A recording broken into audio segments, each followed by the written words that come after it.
Kırgız militsiyasının 100 yılına arnalgan saltanatlı paradga özlük kuram dayar. İçki işler ministri Niyazbekov. Salamatçılar vatandaşlar.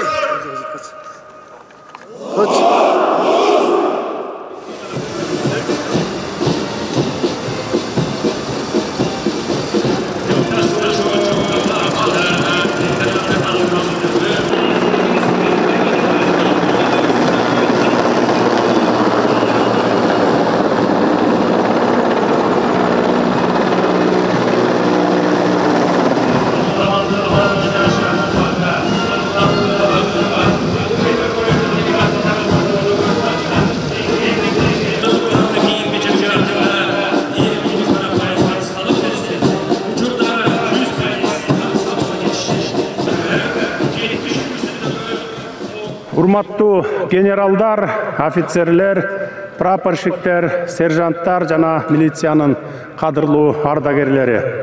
Урматтуу мекендештер жана бүгүнкү салтанаттын ардактуу меймандары. Биз бүгүн сиздер менен бирге бир кылымдык улуу жолду басып өтүп, ары татаал, ары кооптуу милдеттерди аткарып, канчалаган оор сыноолорго татыктуу туруштук берген кыргыз милициясы туура 100 жылга толгон тарыхый датаны белгилеп жатабыз. Эң алды сиздерди кыргыз милициясынын 100 жылдык мааракеси менен чын дилимден куттуктаймын. 1924 жылы Кара Кыргыз автономдуу облусу түзүлгөндөн кийин ушул эле жылдын 1-ноябрында Ревкомдун тутумунда облустук милиция башкармалыгы кирген административдик бөлүм түзүлгөн экен. Мына ушул күн кыргыз милициясы түзүлгөн күн катары тарыхыбызда калды. Эңсеген эгемендигине жеткен кыргыз мамлекетинин милиция органынын калыптанышы оор шарттарда жүргөн. Эң алгач эле билимдүү кадрлардын жетишсиздиги, транспорттун, криминалистик технологиялардын жоктугу бул системанын алдыга жылышына бир топ эле кедергисин тийгизген экен. Алгач милиционерлердин колунда орус-япон согушундагы винтовкалар эле болгон экен. Ошентсе да тартип сакчыларына өтө күчтүү талаптар коюлган. Бул тармакка татыксыз адистер иштебеши керек деген максатта милицияга жаңы кирген адис тууралуу коомчулукта начар пикир айтылса, ал дароо кызматынан алынган. Мына ушинтип маанилүү кызматтын аброюн ар тараптан арттыруу үчүн катуу чаралар көрүлүп, 1925 жылдын 25 июлунда ошол кездеги Пишпек шаарында милициянын алгачкы мектеби ачылган. Ошол жылдардан тарта кыргыз милициясы өлкөдө мыйзамдуулук орнотууга бел байлап, катуу киришип, ууру кески, жеп ичкичтер менен аеосуз күрөш жүргүзүп баштайт. Ошол учурларда алгачкы милиция кызматында иштеген Эргеш Алиев, Балтыкожа Султанов, Георгий Шадилов, Садык Мураталлин, Турдалы Тогбаев, Санжар Касымбеков жана башкалардын аттары атайын белгилеп айтып кетүүгө арзыйт. Милиция кызматынын күчтөндүрүү иштери ушул ыргак менен эле токтоп калбай, 1930 жылдары милициянын катарында бир да сабатсыз адис болбошу керек деген милдет коюлуп, ал ишке ашырылган экен. 1937 жылдагы трагедиялуу репрессиянын экинчи эпкини милиция тутумуна да тийип, катардагы милиционерлерден баштап райондук бөлүм башчыларына чейин бир катар милиция кызматкерлерине дагы эл душманы деген жалган жалаа коюлуп атылып кетишкен. Ал эми улуу ата мекендик согушта тажрыйбалуу милиционерлердин кан майданга жөнөтүлүшү милиция кызматынын ишин кыйла эле оорлоткон. Согуштан кийин Кыргызстанда 1963-64 жылдары кайгуул кызматынын мамлекеттик автоинспекциясынын аймактык тескөөчүлөрдүн ишине катуу көңүл бурула баштайт. 1969 жылы милициянын атайын орто мектеби ачылат. Мына ушул атайын мектепте өлкөдө тартиптин сакталышына эмгек сиңирген Өмүрбек Кутуев, Бакирдин Суамбеков, Анатолий Скаргин, Садырбек Дуанаевтар билим алып чыгышкан экен. Ошол мезгилдерде баңгилик жана баңги заттардын бизнеске айланткандар көбөйүп, милициянын орчундуу милдеттеринин бири дал ушул баңги бизнесине каршы күрөш биринчи планга чыккан. Андан кийинки 1985 жылдары башталган кайра куруунун шарапаты менен демократия атына жамынган эң башты күч алып, аны менен кошо уюшкан кылмыштуулук, рекетчилик, коррупция тамырын жаят. Мына ушундай катаал учурларда ички иштер органдары бел чечпей, күндөп-түндөп күрөш жүргүзүп келишкен. Эгемендик жылдарында башка бардык тармактарда эле милиция системасында дагы бир топ кыйынчылыктар болду, алсызданды, аксады. Кыргыз Республикасына мүнөздүү болбогон кылмыштын жаңы түрлөрү пайда болду. Ал аз келгенсип милициянын баскан турганынан тартып, ишине, элге кылган мамилесине, кийген формаларына чейин сын пикирлер байма-бай айтылып турду. Бирок сындан адам чыйыр алгандай эле бул тармактын адистери тыкыр талдоо жүргүзүү менен жаңы шартта, жаңы заманда милиция кызматы кандай болушу керек деген маселенин үстүндө иш алып барылышты. Эгемендик жылдарында милиция тутумун жакшыртуу жаатында бир топ мыйзам актыларына түзөтүүлөр киргизилип, ошол мезгилде куруш турган кадр маселеси боюнча милиция кызматына юридикалык жогорку билими бар адистерди тартуу колго алынган. Бул багытта Ички иштер министрлигинин Бишкек жогорку мектеби ачылып, кийин ал академия болуп түзүлгөн. Урматтуу мекендештер, мен кыргыз милициясынын бир кылымдык таржымалына көз чаптырып, жаштар үчүн, кийинки муун үчүн тарых болсун деп, урунттуу учурларынан 3-5 мүнөткө жетпеген убакытта тизмектеп гана өттүм. Болбосо соңку 30 жылда эле өлкөбүз башынан өткөргөн революциялардын маалындагы тартипти сактоодо кыргыз милициясы кандай чоң роль ойногонун өзүңүздөр жакшы билесиздер. Эгерде бул окуялардын жүрүшүндө тартипти сактоодо алдыңкы сапта милиция кызматы турбаганда, окуялар дагы кандай өңүттөнүп кетет эле, аны ким билет. Борбор калаабыз Бишкек эле эмес, өлкөнүн булуң бурчунда жашап жаткан жарандарыбыздын коопсуздугу дал ушул тартип сакчысы атанган милициянын ишмердигинен түздөн-түз көз каранды. Милиционерлер коопсуздукту камсыз кылуу үчүн ар күнү өмүрүн тобокелге салып келишет. Өлкөбүздөгү ар түрдүү коркунучтардан жалтанбай коргоп, кыйынчылыктардын курчосунда калса да, берген антты абийирдүүлүк менен аткарып, чыныгы эрдиктин үлгүсүн көрсөтүшүүдө. Коомдук түзүлүштүн өзгөргөнүнө карабастан, калыстыктан тайбай, милдеттерди так аткарган тартип сакчылары калың элдин алкышына татып, аттары атпай журтка маалым болуп олтурат. Мына ошондуктан элибиздин бейпил турмушун камсыздоо үчүн жүктөлгөн милдеттерди күнү-түнү тыным албай иштеп келаткан ички иштер органдарынын жалпы өздүк курамына жана алардын башында турган жетекчилерине, азыркы ардагер милиционерлерге терең ыраазычылыгымды билдиремин. Кадырман калайык журт, кыргыз милициясы түзүлгөндөн бери 100 жыл аралыгында миңдеген кызматкерлер эли жерибиздин тынычтыгын сактоо үчүн кылмышкерлер менен күрөшүп, кызмат учурунда баатырларча курман болушкандар бар. Биз эл жерибиздин коопсуздугу үчүн ак кызматын өтөп жаткан учурунда курман болгон милиция кызматкерлерине башыбыз ийип таазим этебиз. Алардын ар биринин асыл эмгектери, жаркын элестери эч качан унутулбайт. Алардын аттары өлкө тарыхында алтын тамгалар менен түбөлүк жазылып калды. Ата мекен үчүн жасаган эрдиктери кийинки жаш муунга бийик өрнөк болуп, баатырдыктын даңкы катары кылымдарга баалана берет. Мына ушундай баатыр уулдарды тарбиялап өстүргөн алардын ата-энелерине терең ыраазычылыгыбызды билдиребиз. Урматтуу ички иштер органдарынын кызматкерлери, бүгүнкү күндө дүйнө жүзүндө орун алып жаткан өзгөрүүлөр менен жаңы чакырыктар бизден мындан да бекем, мындан да ыкчам аракеттерди талап кылат. Ушундан улам менин тапшырмамдын негизинде акыркы 4 жылда кыргыз милициясында мыкты шарттар түзүлүп келе жатат. Биз адегенде эле өздүк курамдын 4 мезгилге төп келген сырткы кийиминен баштап, бардык материалдык техникалык базасын чыңдап бердик. Жалпы республика боюнча милиция кызматындагылардын маянасы 2 эсе жогоруласа, Баткен жергесинде кызмат өтөгөн милициялардын айлыгы 4 эсеге жогорулады. Ошондой эле атайын күжүрмөн санарип технологиялар ишке киргизилип, коопсуздукту камсыздоого жаңы деңгээлге көтөрүлдү. жаңы программаларды, кибер коопсуздукка байланышкан техникаларды колдонуп, адамды жүзүнөн таанып, ошол жерден аныктай турган заманбап технологиялар менен иш алып барууга толугу менен өттү. Өлкө аймагындагы коомдук жайларга 4000ден ашуун видео камералар орнотулуп, алар аркылуу күнү түнү көзөмөл жүргүзүлүп, жалпыга бирдей болгон коомдук тартип сакталып келүүдө. Олуттуу иш-аракеттердин натыйжасында акыркы 4 жылда кылмыштын катталуусу дээрлик 50%га төмөндөп, коомдук жайларда одоно тартип жана мыйзам бузуулар жөнгө салынып келе жатат. Мына ушундай саамалыктуулай быйылкы жылдын башынан бери кыргыз милициясынын 100 жылдыгына 100 жаңы имарат ачуу демилгеси ийгиликтүү ишке ашып, бардык аймактарда заманбап шарттар менен жаркыраган жаңы имараттар биринин аркасынан бири ачылып, колдонууга берилүүдө.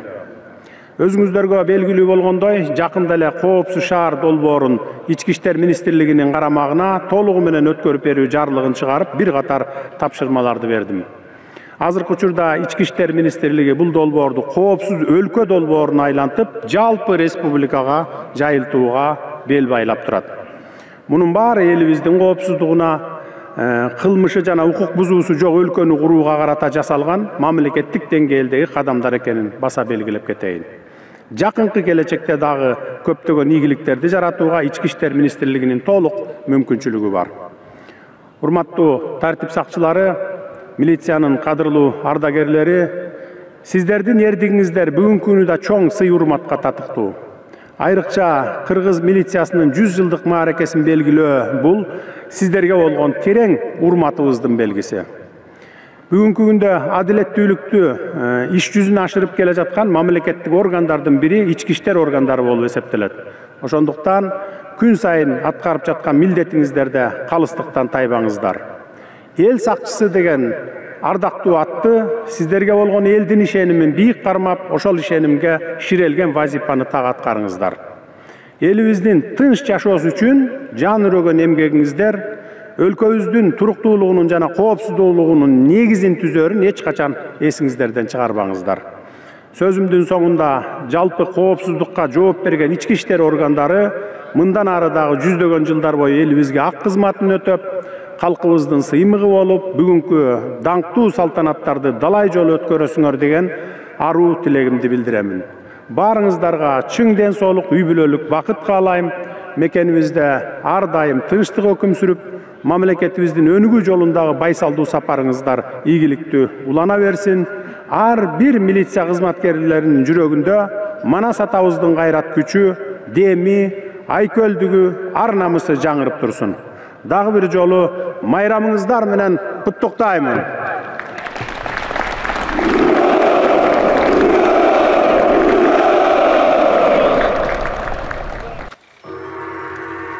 Стой! Тоқтауға! Қаяқтан келе жатасың? Biz бұл айдан келіп тұрды. Документтеріңе жайында ғой? Мына менікі. Берші. Сіздің документші? Анықы да бар, бер. Өте берсеңер болды. Өткілем. Тоқтауғашы. Сен қайсы жерден көрдің біле? Кештен жолықтың.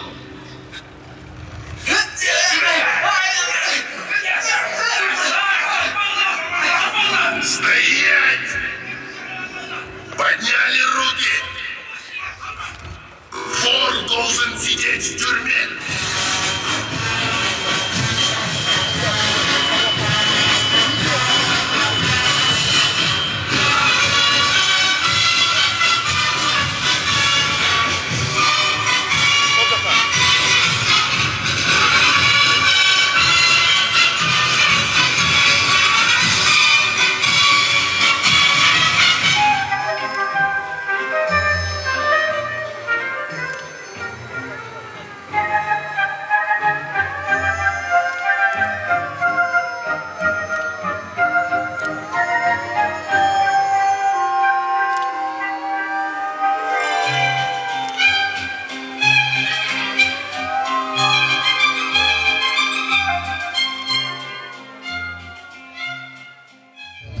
урматтуу кесиптештер, урматтуу ардагерлер, урматтуу алардын үй бүлөлөрү жана кыргыз элим. Бүгүн кыргыз мамлекетинин түптөлгөндөн кийин ушул бир айга жетпей кыргыз милициясы түптөлүп, мына бүгүн 100 жыл болуп отурат. Ушу 100 жылдык мааракеси менен жалпы элибизди куттуктап кетким келет. Анткени бул жеке эле милициянын майрамы эмес, а милиция элди коргойт, ошон үчүн элдик майрам деп айтууга болот. Ошон үчүн барлык элибизди бүгүнкү майрам менен чын жүрөктөн куттуктап, албан ийгиликтерди каалап, иштеринде. Ал эми мамлекетибиз мындан бетер өсүп, өнүгүп, анан ушу 4 жылдын ичинде болбогондой ушул укук коргоо органдарынын силовой блокторду ошолордун баардыгын деген жаңылантырды да, түп тамырынан жаңылантты. Биздин учурда ушу даже ушу кийим кече оң алып бере алчу эмеспиз. Азыр болсо 4 сезонго 4 түрлүү кийимдерди кийип, спецоборудованияларды берип, ушу татынакай иштеп атышат. Мен ойлойм, ошол биздин иштеп аткан жигиттерибиз, эр азаматтар эч качан элибизди, журтубузду таштабайт, бекем турат, өзүнүн антына антты аткарат деген иштеништемин. Аман болсун, бар болсун. Автоунаалардан жүрүшүн, жол кыймылынын коопсуздугун камсыздоо башкы башкармалыгынын унаа техникалары баштайт. Замандын талабына жараша кызматта ылдамдыкты багындырган, чет өлкөлөрдүн делегацияларын коштугунда көрүктүү ачкан, эң негизгиси ыңгайлуу жана коопсуз заманбап унаалар турат. Көп жылда убактылуу батирде жашап жүргөн кызматкерлерге үйлөрдөн берилип жатышы. Кызматкерлердин саламаттыгын министрлик медициналык башкармалыгы карайт. Аталган башкармалык дагы заманбап жабдылган атайын унаалары менен камсыздалган. Жүргөн тапшырмаларды аткарууда ыкчамдуулук негизги орун ээлик. Андыктан өздүк курамды орун которуштурууда көп орунду унаалардын орду маанилүү. Аянтта министрликтен ички аскерлердин Газель, Next, кичи автобустары жана министрликтен унаа чарбачылыгынын Батон үлгүсүндөгү көп орунду автобустар өтүлдү.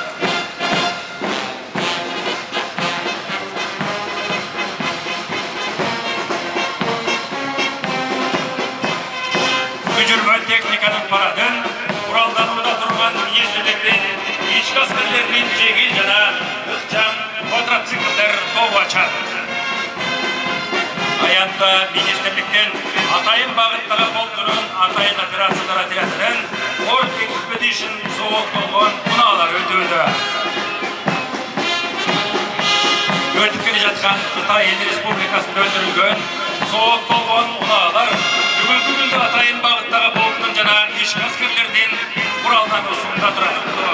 Кыргыз Республикасынын абадан коргонуу күчтөрүнүн И-8 МТБ жана И-17 үлгүсүндөгү тик учактар тобу алып өтүүдө. Парадтык жүрүштү Ички иштер министрлигинин милициянын генерал-майору Эргеш Алиев атындагы академиясынын кызматкери, милициянын подполковниги Садиева Селихмувановна жетектеп өтүүдө. Аянтта ички иштер министрлигинин милициянын генерал-майору Эргеш Алиев атындагы академиясынын парадтык тизими, парадтык тизимде академиянын жетекчиси, милициянын генерал-майору Абитов Тариел Таштанович жетектеп баратат.